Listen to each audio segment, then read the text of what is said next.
నల్గొండ జిల్లాలో కేంద్రాలను చూసుకొని మన రాష్ట్ర కమిటీని చూసుకొని నల్గొండ జిల్లా మొదలుపెట్టినాం. ఈసారి కూడా నల్గొండ జిల్లా తీసుకున్నాం చేసుకుంటున్నాం. అదేవిధంగా అన్ని జిల్లాలో కూడా శ్రావణ మాసోత్సవాలు చేసుకుంటూ ఇప్పుడు మనం ఒక కాన్సెప్ట్ తీసుకున్నాం.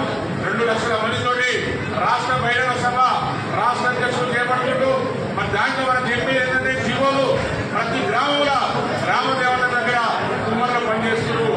ఆ కుమ్మర్లకు మనకు జీవో తీసుకొచ్చి వాళ్ళే రుచిదారుగా పనిచేయాలి, గ్రామదేవతలో పూజారుగా పనిచేయాలని చెప్పేసి ఆ జీవో ఇవ్వడానికి సర్వప్రయత్నం చేస్తున్నటువంటి రాష్ట్ర కమిటీ కేంద్రం గారి నాయకత్వంలో ఒకసారి రాష్ట్ర బహిరంగ సభ వదిలాలని రాష్ట్ర బహిరంగ సభ రాష్ట్ర బహిరంగ సభ కుమ్మర్ల శంకరం కుమ్మర్ల శంకరం కుమ్మర్ల శంకరం కుమ్మర్ల శంకరం తెలంగాణ రాష్ట్ర కుమ్మర్ల ఐక్యత కేంద్ర